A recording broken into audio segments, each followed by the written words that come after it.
Had a little outlet out there. This nigga had a fucking portable heater plugged in. Was laying on the ground next to a portable heater. And it's like, damn, fam. How the fuck you get that heater? Right? You had to see a need to execute that. And he was willing to do it. Whatever the need was, he was willing to do it for the heater. Can we trigger that? Can we tap into that need again? Just for a little bit more? What's it take to get you into a hotel tonight? You feel me? What's it take to get you, you know what I mean? Get you, you know, some food in your stomach. Set tears. It's like he was happy with just getting warm. And that's really fucking sad. To just be happy with just being warmer than ice fucking cold. And you can't tell me that heater was busting out there. In no way it was busting like how you would in a garage or an enclosed space that had like insulation to keep the warm in. It's like, wow. I was like, these people really need like an advocate. And it's a mental health advocate that they need. Because drive and want to do something comes in here, right? You can want to do something all you want. Like, oh man, I want to have a fucking house with a pool, right? Everybody wants a house with a pool. Do you want to clean the pool right now? Somebody else's pool right now? Do you? Why not, nigga? Yeah, I'll do it if they I'm saying, why they gotta pay you? Like, it's been... Worry's always good. Being worried creates ideas. Having a roof over your head is a privilege. It's not a necessity. They show you that.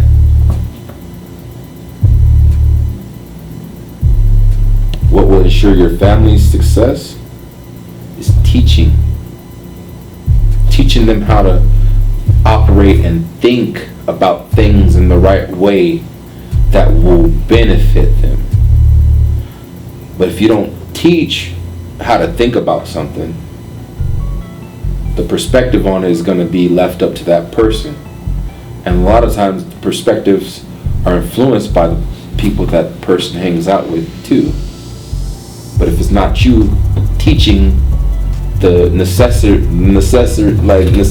of like that vision or that idea, if you're not really hands-on and teaching like your vision of like, hey, I know that this is a key part of your life and you need to look at it like this. If you're not instilling that the whole time, they ain't never gonna hold on to that.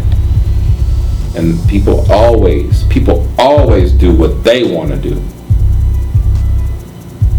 But if you teach them the perspectives and the insight of like seeing things from different vantage points, then only then will they be able to take your concept and transcend it to a whole higher level.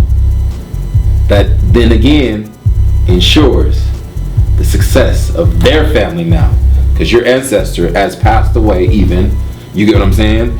Your successor living on. Right?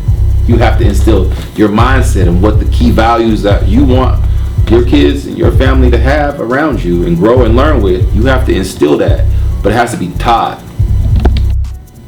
How they really get to it. I know I can't learn by looking at it on the internet. I can. I'll figure out how to do it on my own. But it's just like, if somebody really like, hey, let's get my toolbox real quick. We're gonna help me do this. So hell yeah, let's go. Now when I see it and I'm working on my shit, I see it a little bit differently. Hell yeah, I can do that on my own. I already did, wasn't that? That shit was hella fucked up. Mine ain't as bad as that. But it's like, it's still a benefit. And it's something that can be taught along again and again and again. It's like back to the Bible, teach a man to fish, right? He eat for a lifetime. You give a man a fish, he fucked over for real. He hungry at the end of the day. teach, and that's like in the Bible, is teach. And I'm not even religious for real. But it's the teaching that has to continue. And that's what we're here to do, is like learn what we can. That's why we have to keep emptying our cups, because we're still learning. And how you empty your cup is teaching somebody else the same knowledge. Because now they have it. You don't need it no more, because you still got it. You already have it. But you can pass that knowledge on, empty your cup a little bit, give that knowledge away, a piece of it to them. Now they have it. A little bit in their cup. And that's the perspective of it. And it's like, I don't know. I feel like people stop teaching for a long time. Even in the community, especially in communities. No teaching goes on in our community. There might be events. There might be people that are ahead of something. But like really teaching people how to be, people how to run a business, people how to not be in poverty, right? How to budget, how to do finances, how to go from the streets to the sheets. Woo! Let's start something like that. From the streets to the sheets. That should be a whole campaign. Let's get it. From the streets to the sheets. Oh my God. So a homeless campaign. Let's work on community building. Let's do that. But it takes just that's weird. I don't pretend to know it. If I don't know something, I'll back out of the conversation if it's really not for me, or if I'm intrigued with it, I'm like, well, tell me more. Explain it to me. Like, I want the knowledge. I crave the knowledge. I feel like everybody wants to know, right? You want to know how to make things work. You want to know how to fix it. You want to know how to do it on a major scale of success. There's people that know it. If you're not willing to learn it, you can't. Like, you can't ever reach that without being the willing person to do it for free, just for knowledge. If everything's a fee, then it's like, you're going to miss out on a lot of knowledge that could be given to you for free, that person's not necessarily charging you for.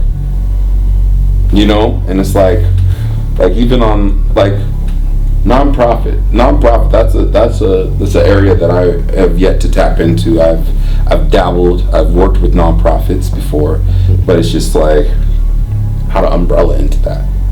How to umbrella it into a nonprofit, or to start up a nonprofit is for the community. Like, you see a need and you create a cause that serves that purpose. Like, from the streets to the sheets, that would be crazy to start up a nonprofit. Not crazy, it's possible. It's always possible. Not crazy. It would be exciting to talk about it now and start it up, and then see the success of it because of the people that we have involved that are willing to share the knowledge of what they know, what they can do, what we can do, how to do it, how not to do it, what to do, what not to do. There's a way to navigate. There's a blueprint. Somebody's already done it on a certain amount of scale, right? Even if it's a minor scale compared to the major scale that we want to do it on. Somebody has tried it. They've probably failed, right? But that's good. Because once you have a blueprint of failure, you can look at it and be like, whoa, they didn't have this, they didn't have this, they didn't have this. Of course, because now you have new knowledge with old knowledge combining together for the future knowledge. New knowledge with old knowledge combining together for future knowledge. KRS-One had an interview that just popped up on TikTok or a reel or something. He said, or there was a little girl interviewing him, right? And she was like, what is something that you could tell the young people that will help them in the future?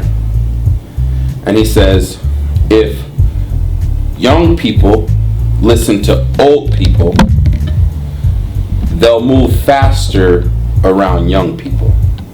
Intellectually, physically, like just navigate through with the younger people that they're around better if you listen to older people. He said if older people listen to younger people, they'll move faster around older people.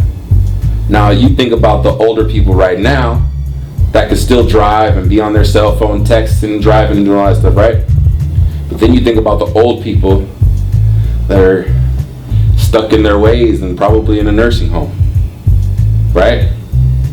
There's the same age. You can have the same age, but they just don't move the same.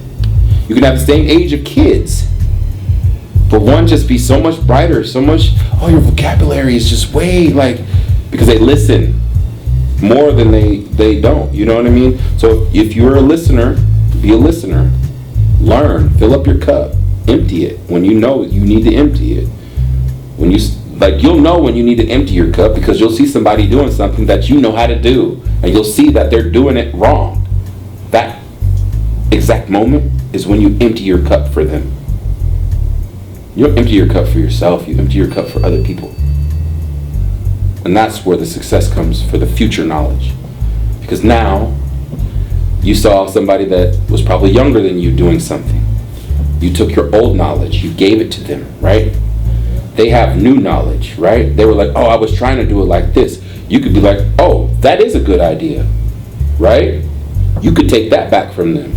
But in this case, because it's a different situation that may or may not work, do it like this. Now it's a combined knowledge for both of you to have future knowledge on how to do it. You did it like this for that one, but this is a different size or whatever the case is.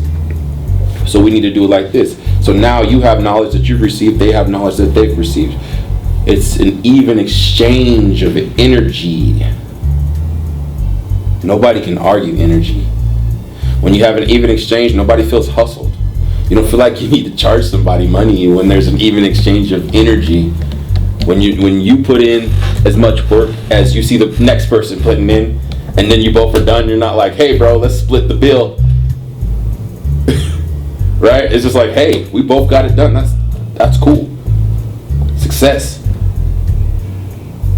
Like, you don't walk around after you did something exactly the same. Hey, you owe me money because I did that too. No, if it's the same thing, it's the same thing. No numbers can control that. A business and start cleaning pools and get a job and do that. Yeah, absolutely. But it takes that time getting out there the first time with no reward, no benefit to like really show yourself like, yeah, I do want this actually. I feel good about the work that I've done here. I like this. Yeah, I'll take it. This is what I want. But then you know that you're going to work for it and you know what it takes to maintain it. And it's like, you know how to get to the next level. When you clean somebody's pool, that's when it's like, oh, yeah, man, I want my own pool. That's when you have the thought like, oh, what I got to do to get a pool? Wheels start turning, wheels start turning, wheels start turning, right? But you ain't going to never stop. Unless you okay with not having a pool. Like, I don't really want this fucking pool. I just could be cleaning other people's pools. Maybe I come here to swim. If they ain't home, I got the key. Type shit. You feel me? But that's the watered down version of the dream. That's the discouraged version of the dream. That's the lazy version of the dream. I'm gonna risk and bet that my ancestors weren't lazy. You know why? They weren't allowed to be. They worked for free. Dumb. Freedom. Free and being dumb. I guess. Work for free dumb people. Right? Because the people that own them were free. And dumb. Like, it's like they work for free and they made it out. We can work for free and make it out too. We don't have to like look at the money and the numbers on the price tags and stuff like that, because it's like, you know what you're gonna do, what you're gonna work for, and what you're not gonna work for. It don't matter what it costs. Don't matter what it costs. You know what you're willing to work for and what you're not. Be willing to work for your family's success when you're not around.